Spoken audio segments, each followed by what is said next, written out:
Hello, it's day 13 of 365 days of daily posting on YouTube, and I'm posting videos that where I just talk about topics, subjects, thoughts that I feel are most relevant because they come up the most in conversations with my clients, or I receive sort of messages when I'm in meditation and doing some channeling on the collective. So today what came up for me was doing your own work and what that means. But the way I started out this video was thinking about the word triggered. It's just like a buzzword, and I know a lot of people use it. I hear it a lot, but I don't think people, and I think I talk about this a lot. So like if I've said this before, you'll be like, oh my God, you're repeating yourself. Well, I told you these are the topics that are most relevant, and they really do come up in conversation a lot. And I think people need to maybe know them more, or at least I feel that way. So the word triggered, what it literally means, okay, when someone's like, I was just so triggered, I just couldn't handle it, I had to leave, right? That's totally fine. You're allowed to leave when you're triggered, but let me explain to you what triggered means exactly, okay? It is someone or something on the outside. So outside of yourself, there's an external trigger that pushes play on a button in you. It's a pattern that lives in you, and someone or something external has hit play on that pattern, and now the pattern is running in you. What that means is you are disempowered. You are triggered by external to the point that you can't change or stop it from happening once the play button goes.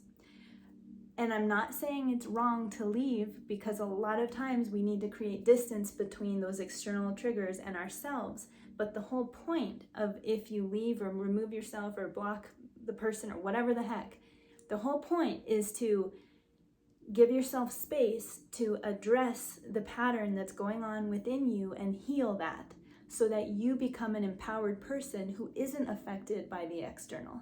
That's what triggered means, and the whole point of noticing that you're triggered is to heal it so that you become an empowered person. If you constantly feel, I am learning how to slow down when I talk. I go like in one breath, I'll say as much as I can, and I won't breathe very much. So it's because I get excited. So if something on the outside is pushing play on a trigger button for you, then it means that that external thing has the power. And until you realize that you have control of whether that pattern exists or not, you are a disempowered person that's still, at least in that area, right? Not totally, but in that area, and healing is called for. There's some healing to be done. If you want it to be done, you don't have to. You can remain affected by the external. It just means that you're not as in control of your happiness as you could be. So, okay. So a great example is, let's think of something. Feeling unimportant. I feel like no one, let's say you get into these situations with someone and you just have this feeling that they just don't care about what I think. I just am so unimportant to them. My opinion doesn't even matter, so I'm just whatever. Decide whatever you want. I'm cool with it. That's a story playing in your mind. It's an assumption, first of all, that could or could not be true. But because your belief in the story is so strong, you act as if it's true. And so that trigger button is very sensitive. Anytime you feel like you're unimportant, anytime you feel like someone's not listening to you, anytime you feel like your opinion doesn't matter, or anytime you feel like you're not important enough, that trigger is going to play anytime something hits on that story. anytime there's a little flare of it for you, a reminder of how things need to go in order for you to feel that way, then you're going to be put into that pattern, right? It's a much more healthy, I think, thing for all of us is it's when we can look at the pattern and really see it, first of all, and not judge it, not feel like there's something wrong with me because I have the pattern. Everyone has patterns, so there's nothing wrong with you feeling that and then seeing the pattern. But if you don't have the courage to look at it, you will always remain powerless in those situations. And so I wanted to just share a quote. Okay, this is by Carl Jung, and so let me give you I don't know if you're familiar with Carl Jung, but how I think of him, the main thing that he brought to us in thinking about ourselves and knowing ourselves and understanding our patterns is the concept of the shadow and the ego, which the ego had been done before, like Freud,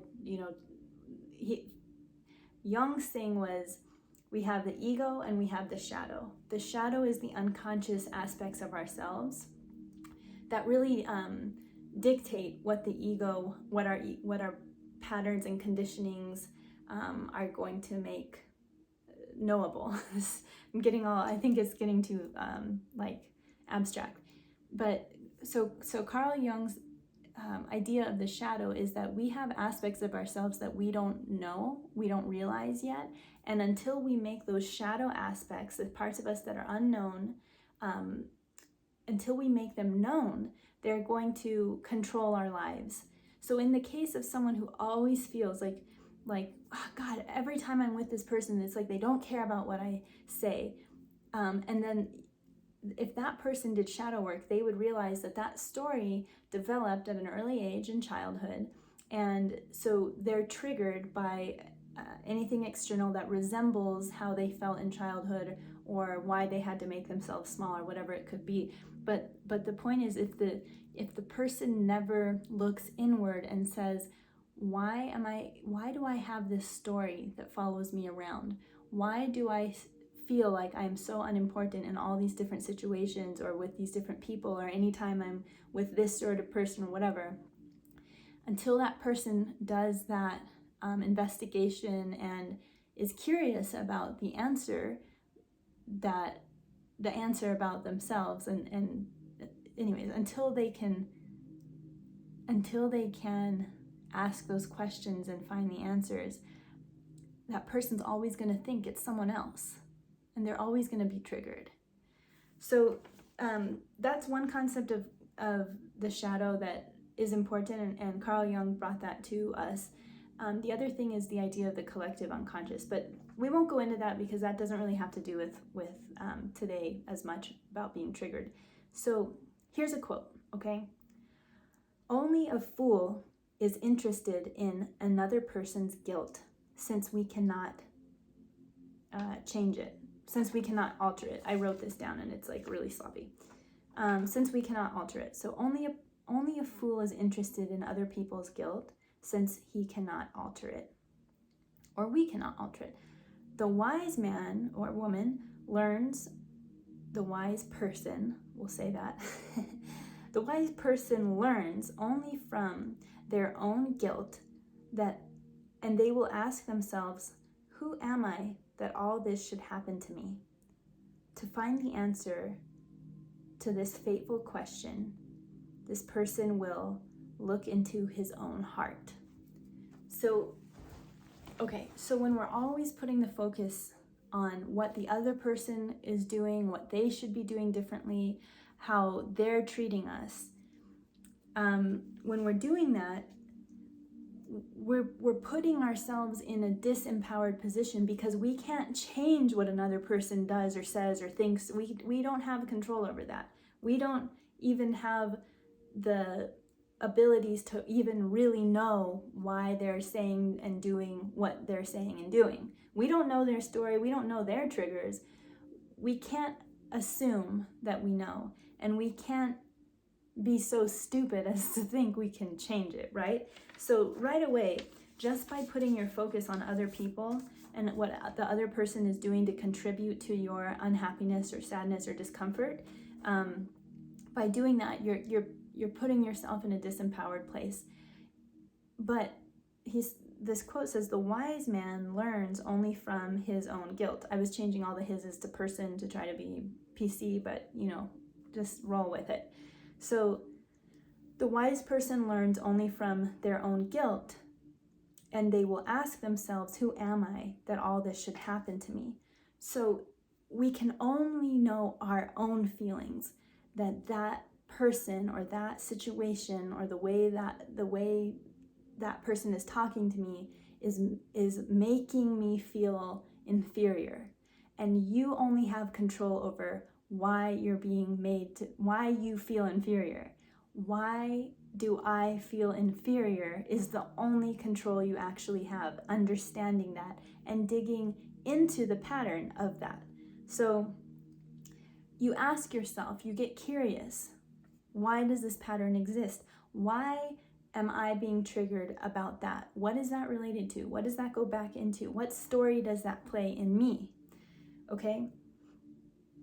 To find the answer to this fateful question, you will look inside your own heart. Okay, what does that mean? You'll look inside your own heart. To me, honestly, it means looking into childhood, understanding why the program runs in you. Who did you have to be to feel seen and heard and get your needs met as a child? That's where the answer lies. That is looking into the fact that you develop patterns that are separate from your true self. And so to me, when I think of look into your own heart, it means look into your soul. Who are you really? And who did you have to become as a child? And how are those patterns now out of control or running your life or no longer serving you? That is understanding and knowing your own heart, looking into your heart. It's about knowing your shadow, knowing the sides of yourself you had to cut off or disassociate with or repress because you had to put up a different front or like a front-facing version of yourself in order to make it in the world.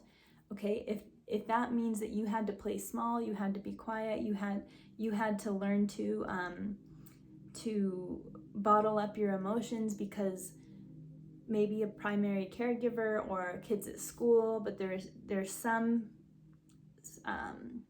story that started when you were young that shaped you into the patterns you play now, but those patterns aren't actually you. The whole reason we do this sort of work, shadow work, looking into ourselves, right, understanding ourselves at this level, is to undo the patterns that are not serving us and become more of our true selves, become free, become liberated, become not triggered by external bullshit that you have no control over. You only have control over yourself. So here's another quote. Until you make the unconscious conscious, it will direct your life and you will call it fate. Until you make the unconscious conscious, it will direct your life and you will call it fate. Why does this keep happening to me? Why do I always end up with people who are like this? Why are men always this way to me? Why do I always find friends who betray me? Why am I always, depressed and I can't find happiness? Why is happiness so hard for me and so easy for other people? These are the sort of statements and feelings that we have when we're disempowered, and instead of looking inward to see how are we responsible? How can I know myself so that this isn't happening to me, but I have control. I lost my train of thought there, so whatever. If you continue thinking that things are happening to you and there's an external reason for your suffering, you're just telling your psyche that you don't have any control, that it's just happening to you and there's nothing you can do. It's just not true. There is something you can do. We all have the capacity to look in. Whether we're ready to or not is maybe another story. Whether things have gotten painful enough for us or not is another story. Maybe they need to get more painful before you're ready to do something about it. Maybe you won't get it in this lifetime, but you can. I mean, there's the option. Everyone has the option. But yeah, I think that, I do feel like this society, the culture we're in is an easily triggered culture. You can't say anything without offending someone. It's a really disempowered way to live. People should be able to say whatever the heck they say, but your inner sense of strength and empowerment is so solid that you're not swayed, you're not detoured by the external. People can say what they want and you're like, that's fine. I don't know what patterns they're running, but I'm good. That doesn't affect my internal patterns of feeling disrespected, feeling shame, feeling guilt, feeling unworthiness, feeling outrage, feeling depression. If that person or thing on the outside is gonna do what they do, I'm good. I don't have sensitive buttons that are gonna take me off my course of being peaceful and happy and empowered. I know that we're humans. We get hurt, we get sad, we get offended. That's all part of being human. It's not like once you recognize these patterns and work on them that they just disappear. But with enough work and over time, it gets less and less sensitive. And maybe finally one day, the thing that used to trigger you does not trigger you anymore. That's a sign that the work is working. The inner work is paying off. Keep it at it. To me, that's the point of doing inner work, is to heal the aspects of yourself that play stories in your mind and take away your empowerment. That's the whole reason why you do inner work. It's to become a more empowered person and to become more of your true self. So you know who you are inside, and what people say and do doesn't change that for you. You have a sense of your self-worth at all times. People can say whatever the heck they want, and it doesn't change your sense of self-worth or your sense of equanimity or balance within. To me, that's true empowerment, and that is the point of doing inner work.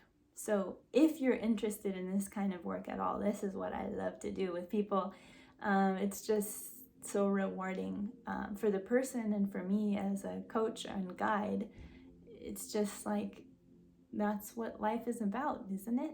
It's just being our best selves, and our best selves are really our true selves, and just getting rid of all that bullshit that tells you things about your worth and other people, blaming other people. When you're blaming other people, you're just taking away so much power from yourself, and you have all that power already. So the inner work is just about remembering the power that you have, realizing the power you have, and letting go of the old stories and conditioning that are not serving you anymore. They're just not serving you. If they're not serving you, why do you want to keep them? Well, sometimes the pain has to get high enough for someone to decide, okay, maybe I'll try something different and look at these patterns in me, and maybe I'll, look at how I've been that's not serving me. And the true work comes when you're not judging yourself anymore for having patterns, or, when you get in touch with your shadow, you're not embarrassed and guilty about it. That's part of it. Part of the inner work is feeling gross. But the real work takes off when you start to see yourself with compassion, and you see that as a child, it made sense that you had to develop in that way, and you might get angry about it, and that's fine. You might need to blame people, and that's fine too. The point is to eventually get you to an empowered place where you say, okay, this is my story. This is why I developed these patterns. This is why I feel this way. There there was some nurturing aspects and nature aspects, nature and nurture. Maybe you came into the world with a predisposition to be tuned into these injustices, and then the injustices happen and it makes you even more more inclined or more predisposed to run that pattern, to be triggered by those things in those ways. And once you accept that this is part of the story of your life and how your soul kind of adopted a shell that's not really you, then you can move into a more compassionate place because you understand it, you see it, you got appropriate anger about it, or you felt appropriate sadness about it. And everyone's healing timeline is different, so someone might stay in anger and sadness for longer than others when they discover this is a sad story that I've been playing and I'm really upset that this happened to me. That's all part of the healing process. So I'm not saying there is a point for, there is an appropriate time for being upset, feeling like sadness about the story or blame. But the point of inner work is to get you to move past that phase of healing and get you to a point where you see that there are other ways now. There's new ways available to you for doing things, for responding. There's new patterns that you can learn. And these patterns are going to be much more helpful to you than the current ones that are keeping you stuck or limited or frustrated or in suffering or sadness, keeping you stuck in those places. There are other ways, right? So, yeah.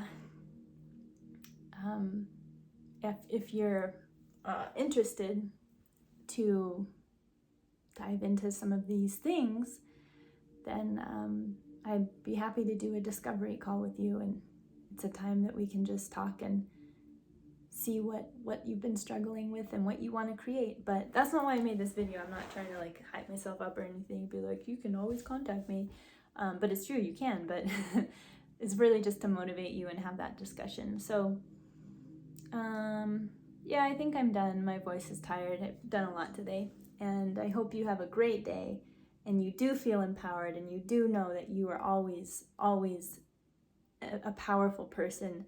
Your soul is capable of miracles. You can completely change the way that you've done things. And I know this from personal experience. If you followed me at all for a couple of years, I didn't do as many videos back then, but if you follow me in other places like Instagram or Facebook, or you've known me, I was a lot different. I felt a lot different. I felt very disempowered, insecure, a lot of self-loathing and sadness for, that was kind of more of my normal experience.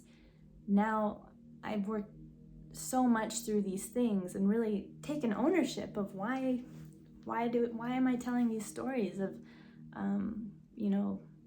lack of self-worth, and why am I more in sadness than I think is healthy?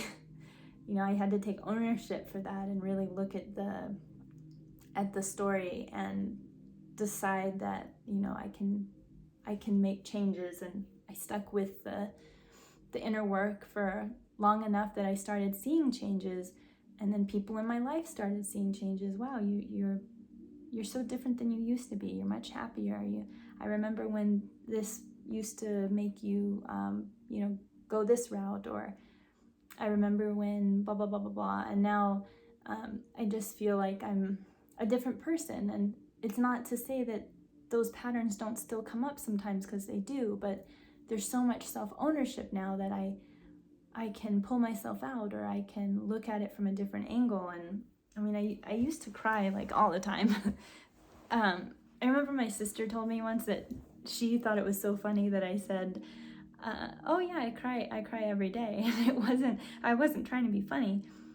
It was true. I felt like a very emotional person, and my world was kind of up and down because I was so connected to my emotions, and kind of over identified with them. And that's just how I was. But, you know, I think I just got so sick of it, and really, the suffering got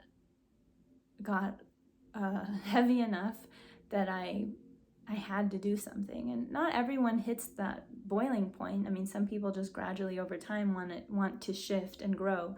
But for a lot of people, we stay stuck in our patterns until we've really had enough. And the suffering has to be high in order to want to change sometimes. And I definitely hit that peak. So, it's been an ongoing process, is what I'm saying. It's not like you just change who you are overnight because you become aware of these unconscious patterns within yourself. But I think the first step is really just being open to the idea that things could be different, things can be better for you, and being open to taking more responsibility for the suffering or hard feelings that you find yourself in. Being willing and being brave enough to look within instead of looking without. Yeah. Okay. I'll see you tomorrow. Bye.